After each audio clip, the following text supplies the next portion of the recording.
At my wife's baby shower, she leaned in and whispered, "The baby isn't yours," then walked out, holding my cousin's hand. I was stunned, but months later, when the truth came out, everything changed. The hand-knitted baby booty slipped from my fingers and hit the hardwood floor. 30 people went silent, mid-conversation, mid-bite of cake, mid-everything. The kind of silence that makes your ears ring. My wife Sarah leaned close. Her perfume, Chanel No. 5, the expensive one I'd bought her for Christmas, made me nauseous. She put her lips right next to my ear. "The baby isn't yours." The words didn't register, not immediately. They hung there like smoke, not quite real. She stood up, smoothed her maternity dress, the blue one with white flowers that made her look radiant. 8 months pregnant, round belly, glowing skin. And she walked straight across my parents' living room to my cousin Jake, took his hand, in front of everyone. My mom, her parents, our friends, 30 witnesses to my humiliation. "We're leaving," Sarah announced. Her voice was calm, steady, like she was announcing dinner plans. "Jake is the father. We've been together for 8 months. My throat closed. The baby shower decorations, stupid blue balloons spelling out baby boy, teddy bear centerpieces, a banner that said, "Welcome little one," blurred into a mess of colors. 8 months pregnant, 8 months together. The math was immediate and devastating. I'm Mark Harrison, 31 years old, senior accountant at a mid-sized firm in Portland, Oregon. Married to Sarah for 3 years, together for 5. Normal life, good job, planning for our first kid, or so I'd thought. "Sarah, what are you—" My voice came out strangled. "Don't." She held up one hand. French manicure perfect. The diamond ring I'd saved 6 months to buy catching the light. "You were boring, Mark. Predictable. Safe. Jake actually makes me feel alive." Jake, my cousin Jake, 28 years old, bartender, charming, irresponsible, the guy I'd lent $5,000 to last year when he got evicted. Money he'd never paid back. He squeezed Sarah's hand. Wouldn't look at me, just stared at the floor like a coward. "Sorry, man," he mumbled, "but we're in love." My mother-in-law Diane set down her teacup. The clink echoed through the silent room. "Well, this explains why Mark's been so distant lately. Clearly not ready for fatherhood." The words hit like a physical blow. This woman who'd called me son for 3 years, who'd hugged me at Christmas, who'd cried happy tears when Sarah announced the pregnancy,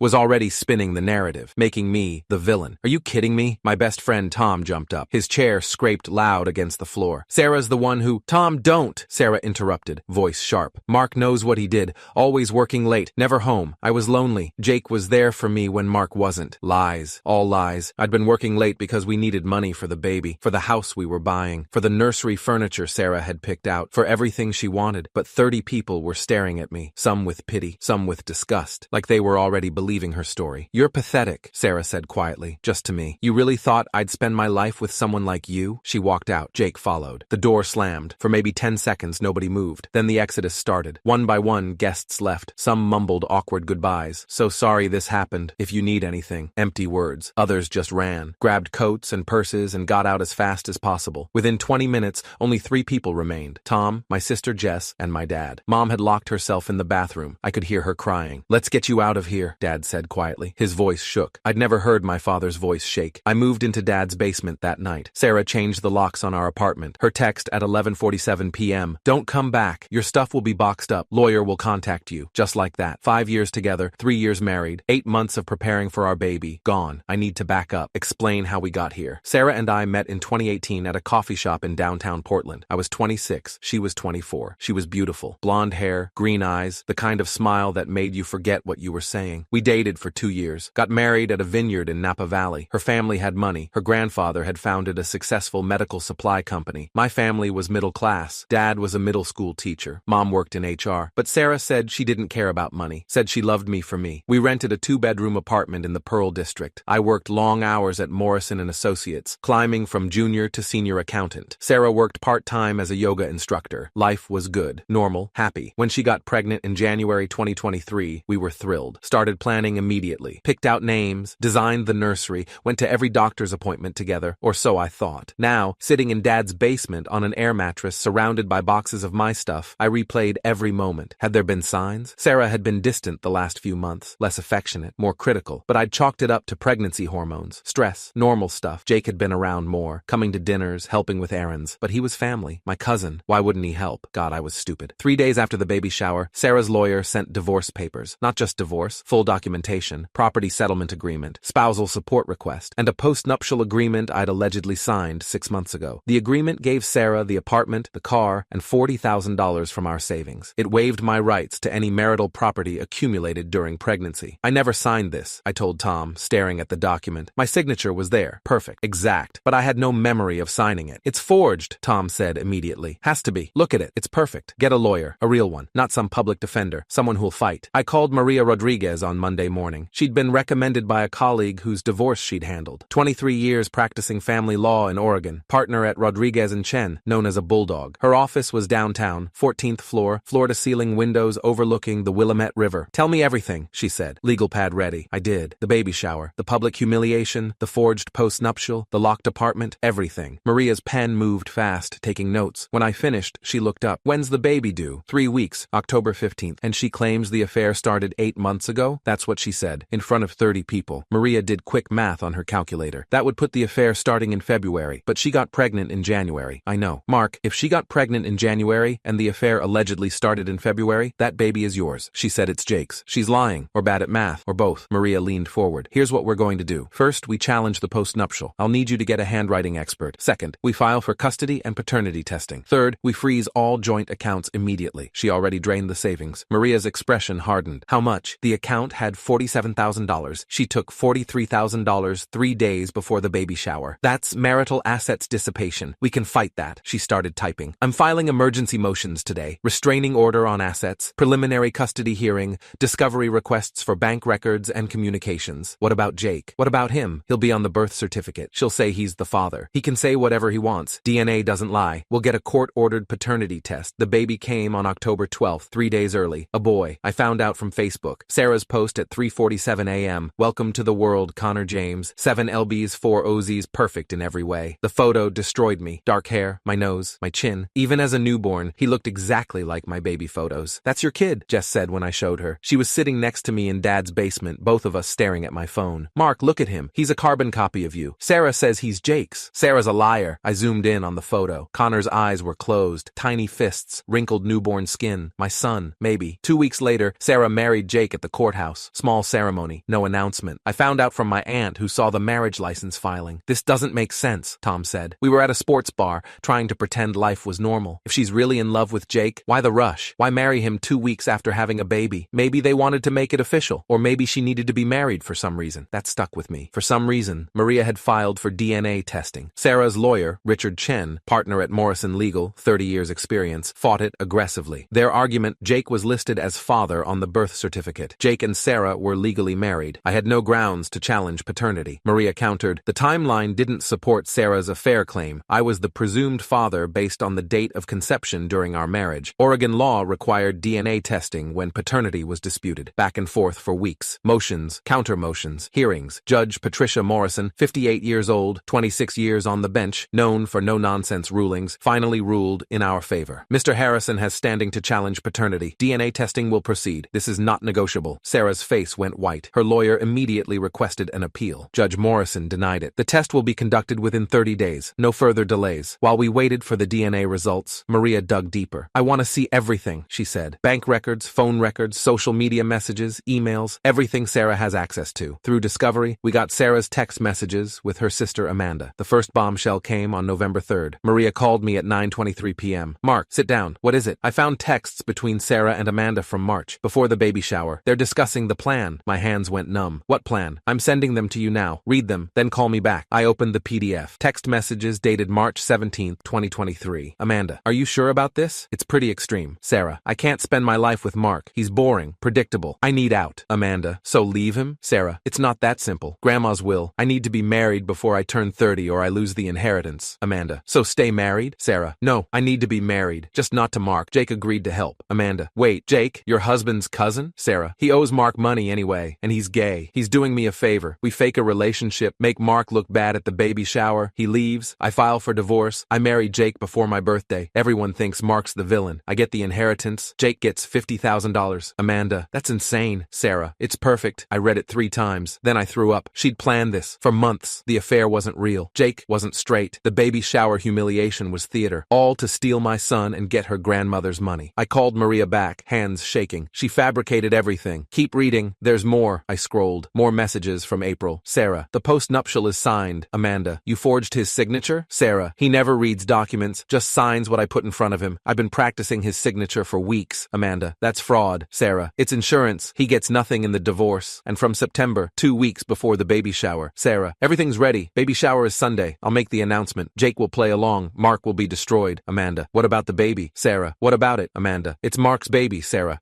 not legally. Jake's name goes on the birth certificate. Mark never sees him again. Amanda, that's cruel. Sarah, that's the plan. She admitted it, I said to Maria. In writing, she admitted the baby's mine. Not just that, she admitted to fraud, forgery, identity theft. This is criminal, Mark, not just civil. The DNA results came back November 15th. Probability of paternity, 99.998%. Connor was my son. Maria filed an emergency motion for custody, back child support, fraud charges, and criminal investigation into the forged postnuptial. Sarah's lawyer tried to settle, offered joint custody, offered to return some of the money. Maria refused. We're going to trial. We're going public with everything. The hearing was December 4th. Circuit Court, Multnomah County, Judge Morrison presiding. The courtroom was packed. My family, Sarah's family, friends, reporters. Word had gotten out about the case. Sarah showed up in a black dress, hair pulled back, minimal makeup, playing the sympathetic young mother. Her mom, Diane, sat directly behind her, glaring at me. Jake wasn't there. According to Discovery, he'd fled to Nevada 2 weeks earlier, wouldn't respond to subpoenas. Maria stood up when called. Your Honor, this case is not a simple custody dispute. It's a case of fraud, identity theft, and parental alienation based on fabricated evidence. She pulled up the first exhibit on the courtroom screen, the text messages between Sarah and Amanda. These messages show premeditation. Mrs. Harrison, or Mrs. Clark, as she now calls herself, planned to defraud my client months before the alleged affair was revealed. The affair was fake. Mr. Clark, who was listed as the father, is not the biological father and has since fled the state. Sarah's lawyer stood. Your Honor,